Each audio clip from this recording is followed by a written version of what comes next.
आ गए तुम दूसरी वीडियो में। मुझे पता था, रह ही नहीं सकते पहले वीडियो देखे बिना। चलो चलो, अब हम करते हैं रिफ्लेक्शन। REFLECTION।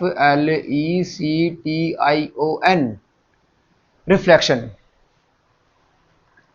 क्या होता है? रिफ्लेक्शन मैं बता चुका हूं, इसकी डेफिनेशन लिख लो।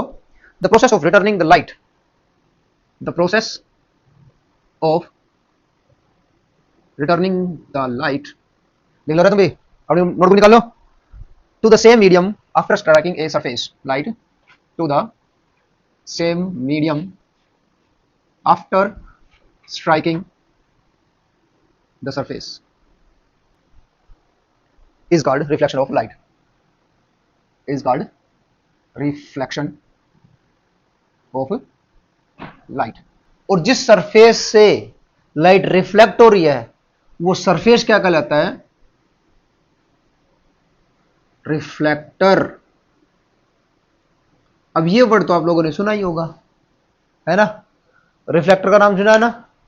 क्या होता है रिफ्लेक्टर? जो लाइट को रिफ्लेक्ट कराता है। जैसे तुमने कभी गाड़ियों के पीछे लगा देखा होगा, येलो कलर का, रेड कलर का, है ना?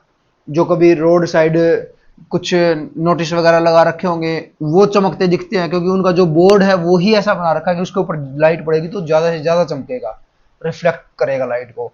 जो डिस्टेंस बोर्ड लगे होते हैं हाईवे के ऊपर, फलानी जगह इतनी दूर है, फलानी जगह इतनी दूर है, ये डायरेक्शन ले लो, ये डायरेक्शन ले लो, एग्जिट ले लो, एंट्री ले लो, टोल ले लो, आलू ले लो, बैंगन ले लो, है ना? ऐसे मतलब जो रिफ्लेक्टर बोर्ड लगे होते हैं उनसे जो लाइट टकराती है और फिर वो वापस रिफ्लेक्ट होती है, उस सरफेस को क्या बोलते हैं? रिफ्लेक्टर बोलते हैं। ठीक है। अब रिफ्लेक्शन के साथ साथ अगर इसकी डेफिनेशन के साथ साथ एक डायग्राम और बना दो। जैसे ये हो गया एक हमारे पास सरफेस। अब देखो क्या है कि सरफेस जब बनाओ ना तो उसका एक साइड को ना इस तरह से लाइन से ड्रॉ कर दो। ये क्या हो जाएगा कि हमने ना ये वाली साइड पेंटेड कर रखी है।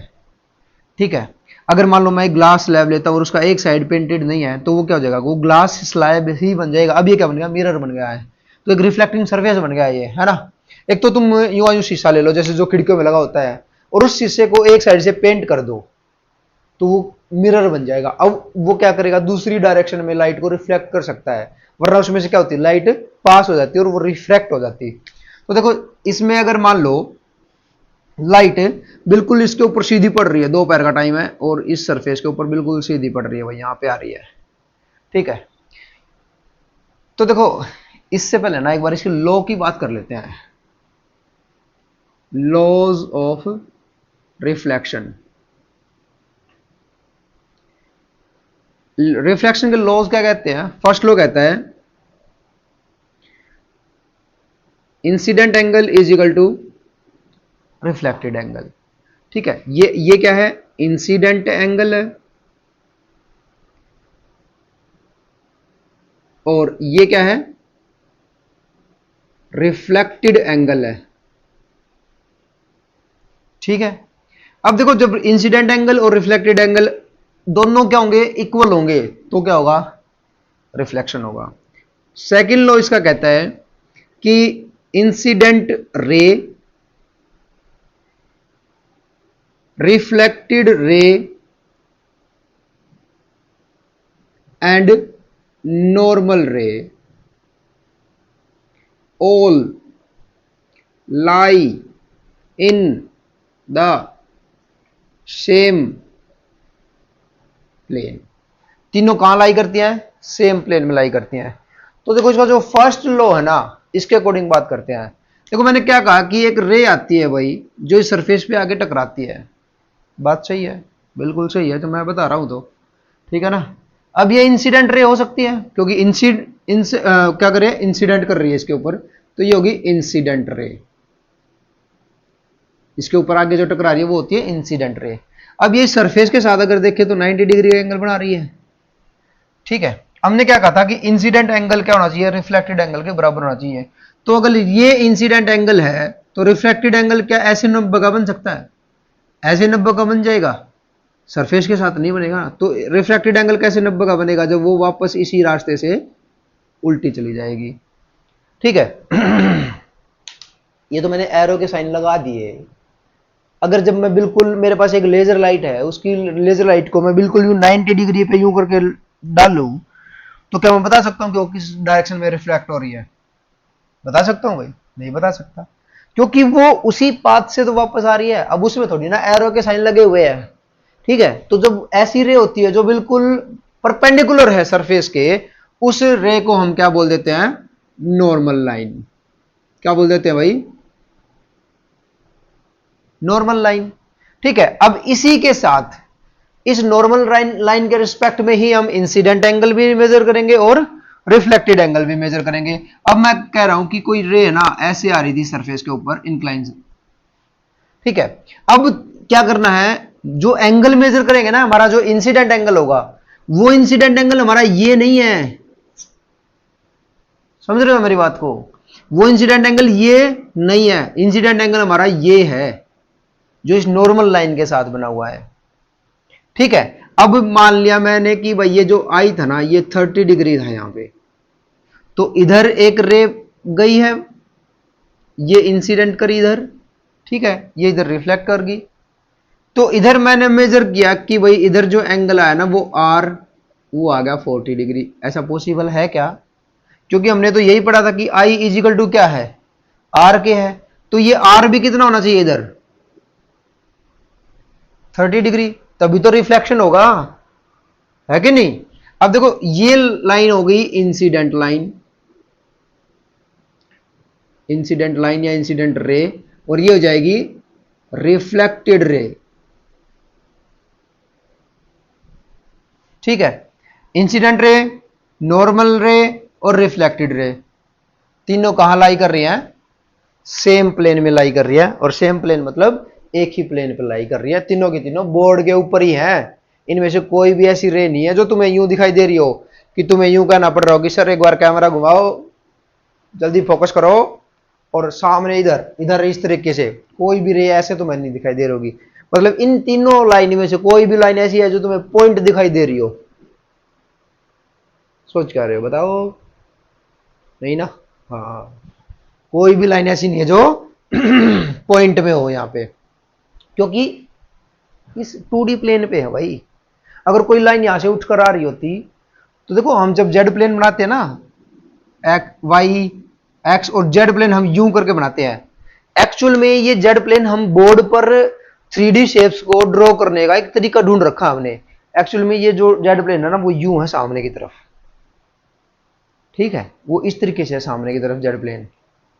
यूं तो हम भाई कोई क्यूब भी बना देते हैं यार।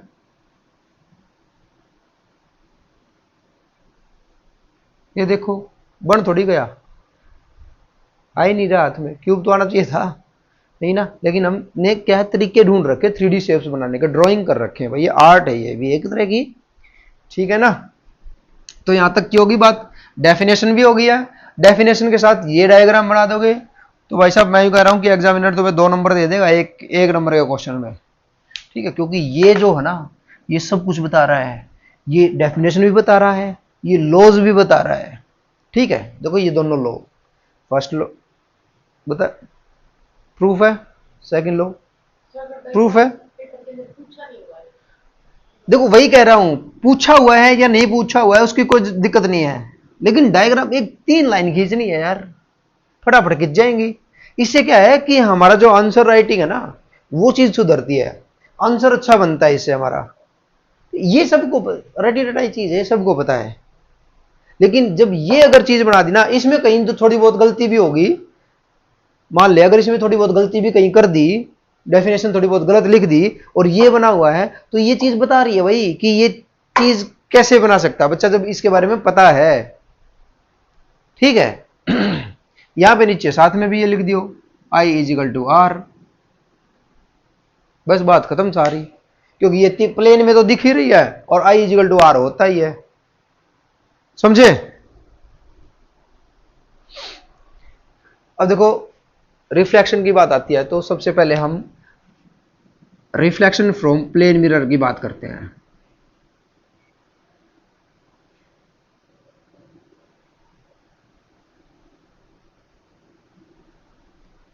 ठीक है, अब ये है मेरे सामने भाई प्लेन मिरर।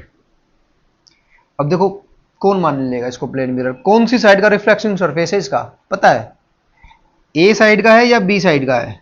बताओ। ए साइड का रिफ्लेक्टिंग सरफेस है, बी साइड का? किसी साइड का नहीं है, क्योंकि ये ग्लास की तरह काम कर सकता है अगर हमने ऐसी कोई चीज रखी है तो। अब अगर मैं इसको यूं कर दूं तो किस साइड का है? अगर अब मैं इसको अब पूछूं तो किस साइड का रिफ्लेक्टिंग सरफेस है? ए साइड का। ठीक है, मैं यहां पे खड़ा हूं भाई,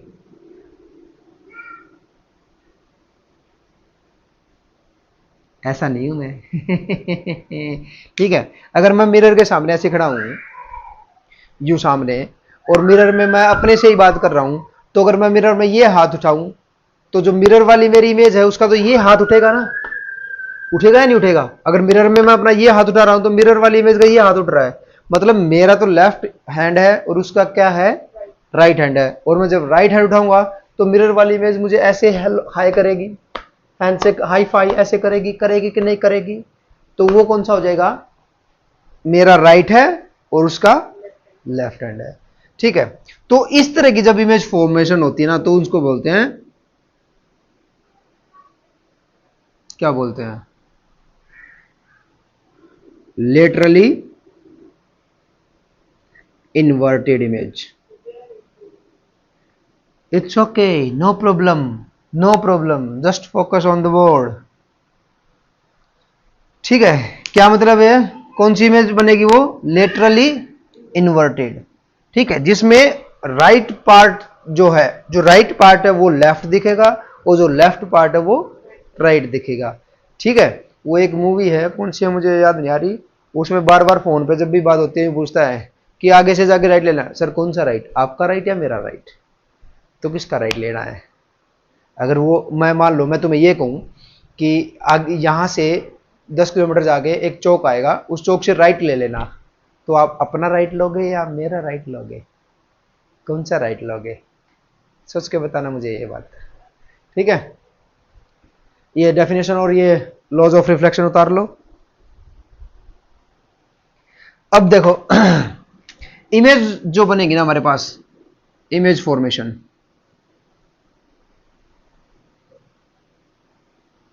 वो 2 टाइप की बनेगी। कौन सी कौन सी?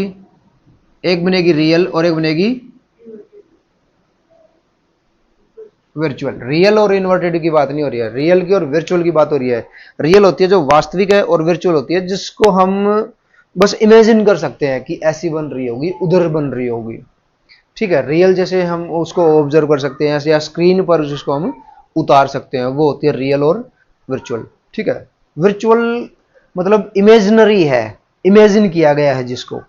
ठीक है, और रियल वो है जो इमेजिन नहीं किया गया है, जो दिख रही है बनी बनाई हमें, साफ साफ दिख रही है कि भाई ऐसी इमेज बनी है। ठीक है, ये कर लो। इसके फिर जो डिफरेंस है वो अगली वीडियो में करवाते हैं भाई।